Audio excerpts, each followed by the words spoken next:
अब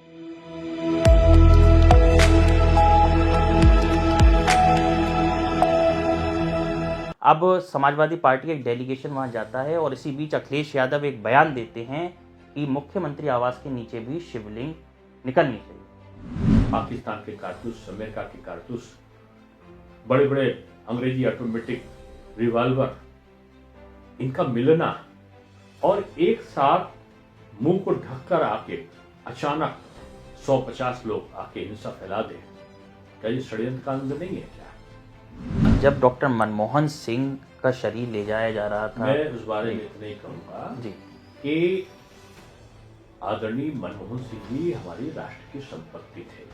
तो भारत रत्न नरसिम्हा राव जी को बीजेपी सरकार ने दिया, बाबा साहब भीमराव अम्बेडकर जी को भारत रत्न का जब बीजेपी समर्थित सरकार हुई तब भारत रत्न मिला।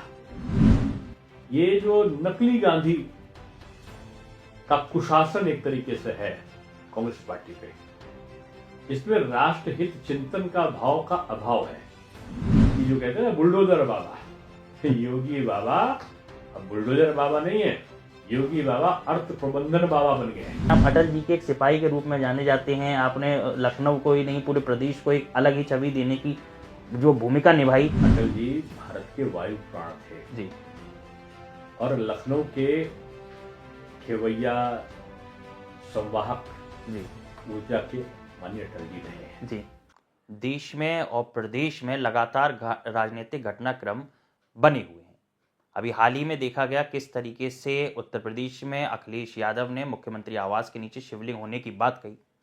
साथ ही साथ देखा गया जब डॉक्टर मनमोहन सिंह का पार्थिव शरीर को लेकर भी कांग्रेस पार्टी ने भारतीय जनता पार्टी पर राजनीति करने का आरोप लगाया। इन सभी सवालों के साथ आज मेरे साथ मौजूद हैं भारतीय जनता पार्टी के वरिष्ठ नेता, राज्यसभा सांसद और उत्तर प्रदेश के पूर्व उप मुख्यमंत्री डॉक्टर दिनेश शर्मा जी। बहुत बहुत स्वागत है सर आपका। आभार। सर, जिस तरीके से उत्तर प्रदेश में लगातार राजनीतिक घटनाक्रम हो रहे हैं, अभी हाल ही में संभल का एक राजनीतिक घटनाक्रम जिसको समाजवादी कह रही है, हालांकि वहां पर जो हुआ जिस तरीके से देखा गया वो काफ़ी उग्र था। अब समाजवादी पार्टी का एक डेलीगेशन वहां जाता है और इसी बीच अखिलेश यादव एक बयान देते हैं कि मुख्यमंत्री आवास के नीचे भी शिवलिंग निकलनी चाहिए। पहली बात कि संभल का घटनाक्रम क्यों हुआ, इसके पीछे अगर आप जाओगे तो आपको चेहरा ढके हुए नकाबपोश दिखाई पड़ेंगे, हाथों में पत्थर, खुलेआम रिवॉल्वर, और किसी चीज को अफवाह के तौर पर कौन फैला रहा है ये देखने की चीज है। 7-8 वर्षों में जब से बीजेपी का शासन है, एक भी दंगा पूरे भारतवर्ष में तो अलग हुआ मैं नहीं कह सकता, लेकिन उत्तर प्रदेश में एक भी दंगा नहीं हुआ और सब हिंदू मुस्लिम सब प्रेम से रह रहे हैं। वहां हिंसा किसने फैलाई? दर्जनों 50 पुलिस वाले घायल होकर अस्पताल पहुंचे। कौन लोग थे वो जो पुलिस पर आक्रमण कर रहे थे?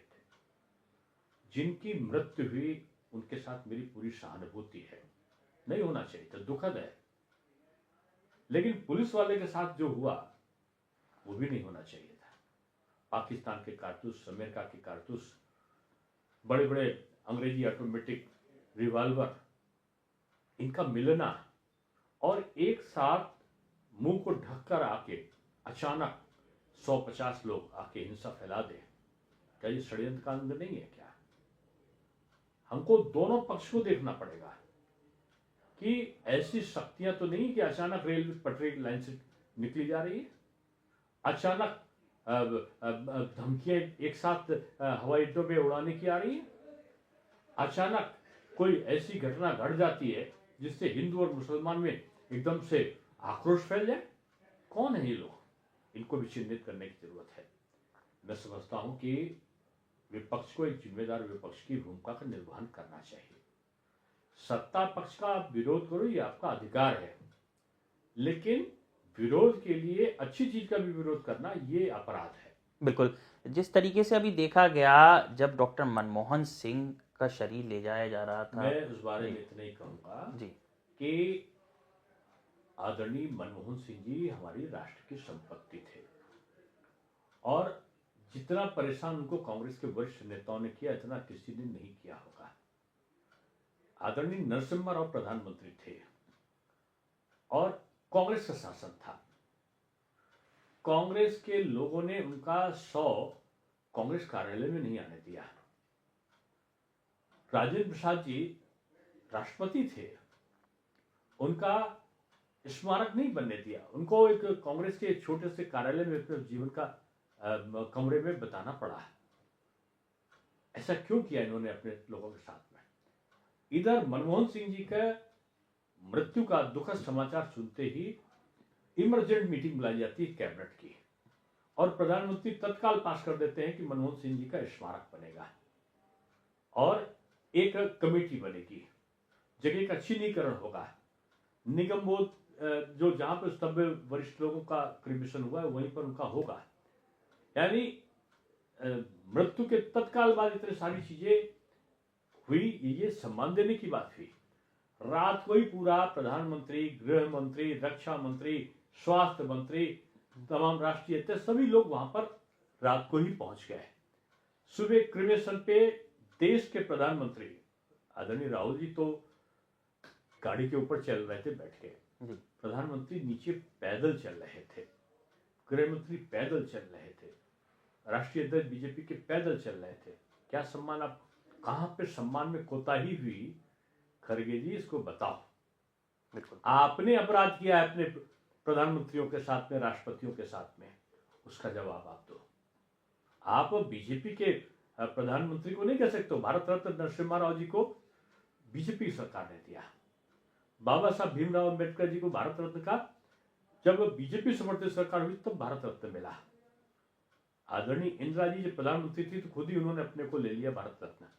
नेहरू जी चीन से युद्ध हार गए और हारने के बाद युद्ध को खुद अपने को भारत रत्न दे डाला, बाबा साहब को क्यों नहीं दिया?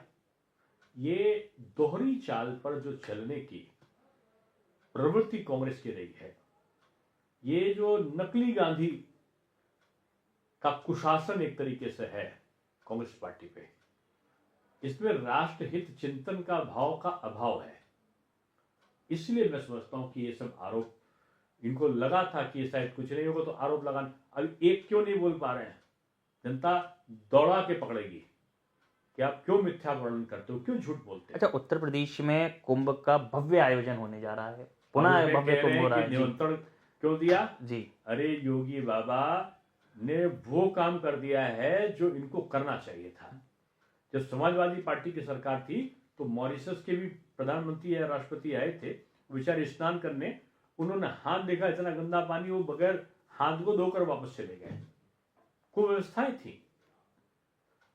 योगी जी के नेतृत्व में जब कुंभ का आयोजन हुआ तो दुनिया भर ने उसकी तारीफ की और 22-24 करोड़ के आसपास लोग आए। अब की तो 40 करोड़ आने की संभावना है। और योगी जी को मैं कहूंगा कि जो कहते हैं ना बुलडोजर बाबा, योगी बाबा अब बुलडोजर बाबा नहीं है, योगी बाबा अर्थ प्रबंधन बाबा बन गए। और जैसे उन्होंने कॉरिडोर, विश्वनाथ बाबा का कॉरिडोर बनाया, आज जहां 50,000 आते थे आज 10 लाख आ रहे हैं। बिल्कुल, जहां अयोध्या में जहां कुछ लाख लोग आते थे आज वहां पर 10 लाख लोग आ रहे हैं। तो ये जो योगी जी का जो अर्थ प्रबंधन है, मैं समझता हूं अभूतपूर्व है। और अच्छा, आज जो धार्मिक पर्यटन को भी बढ़ावा और अर्थ की व्यवस्था को भी करना। बिल्कुल, आपका जो स्वभाव है हमेशा प्रदेश में लोगों के प्रति आपका जो एक प्रेम रहता है, अविस्मरणीय प्रेम है आपका। लोग हमेशा उसको इतना याद करते हैं, आपसे मिलते हैं तो बहुत सहानुभूति मिलती है, उन्हें बड़ी चीज़ मिलती है। आप अटल जी के एक सिपाही के रूप में जाने जाते हैं। आपने लखनऊ को ही नहीं पूरे प्रदेश को एक अलग ही छवि देने की जो भूमिका निभाई। तो ये जो आपकी ऊर्जा है, ये सकारात्मकता है, अगर इसको जोड़ा जाए कार्य कुशलता से, तो किस तरीके से इसको देखते हैं? अटल जी भारत के वायु प्राण थे जी, और लखनऊ के खेवैया संवाहक जी, ऊर्जा के माननीय अटल जी रहे हैं। जी, और मैं तो अटल वंशी हूँ जी, क्योंकि मैं उनके 5वें चुनाव से जुड़ा रहा। जी, आखिरी चुनाव में तो बहुत सारी कुछ चीजें करने का सौभाग्य मुझे मिला है। बिल्कुल, और मैं ये कह सकता हूँ कि अटल जी एक युग पुरुष थे, महामानव, और उनकी तुलना किसी से हो ही नहीं सकती। इसलिए भी अटल जी का जन्म शताब्दी वर्ष है। मैं समझता हूँ कि करोड़ों युवाओं के लिए एक अवसर है अटल संजीवनी को प्राप्त करने का, उनके जीवन वृत्त को देखने का, समझने का, उनके कार्यों से सीख और सबक लेने का। तो मैं समझूंगा कि ये एक अवसर है और लखनऊ वालों के लिए तो सौभाग्य है कि 5 बार अटल जी यहाँ से सांसद बने हैं। अटल जी के श्रीमुख से कहूँ मैं, मेरे लिए तो दुर्भाग्य कहूँगा मैं, हालांकि मैं जीता। उनकी आखिरी सभा मेरे ही चुनाव में हुई थी और मैं विश्व रिकॉर्ड बना, मेरा लिम्का मुखाब्दी रिकॉर्ड में मेरा नाम दर्ज हुआ, जिक्र है उसका। और बगैर पैसा, बगैर कार्यालय, बगैर 8 बजे के बाद प्रचार नहीं, किसी भी लोगों की सभा बाद में नहीं कराई। ये अटल कृपा थी, जनता की कृपा थी। मैं यही कहूँगा कि सदपुरुष बड़े मुश्किल से जन्म लेते हैं और जब उनके समसामयिक समय पे काम करने का अवसर मिले तो इससे बड़ा अचीवमेंट कोई दूसरा नहीं होता। बहुत सारे पद प्राप्त किए हैं मैंने, पार्टी ने मुझे बहुत कुछ दिया है, कभी कुछ ना भी देगी तब भी मैं और जोश से काम करूँगा। बिल्कुल। लेकिन जो अटल जी का सानिध्य मुझे प्राप्त हुआ है वो राजनीतिक जीवन का अमृत प्राण है और उस अमृत का पान करने के बाद दूसरा कोई और विकल्प सामने नहीं होता जिसको रसपान किया जाए। बिल्कुल। ये थे हमारे संग भारतीय जनता पार्टी के वरिष्ठ नेता, राज्यसभा सांसद और उत्तर प्रदेश के पूर्व उप मुख्यमंत्री दिनेश शर्मा जी। आपने बताया किस तरीके से उत्तर प्रदेश उत्तम प्रदेश बनने की ओर अग्रसर है और योगी आदित्यनाथ मुख्यमंत्री जी के सानिध्य में किस तरीके से उत्तर प्रदेश उत्तम प्रदेश बन रहा है। कैमरामैन अपूर्व सिंह के संग ऋषभ सक्सेना, सी न्यूज़ भारत, लखनऊ।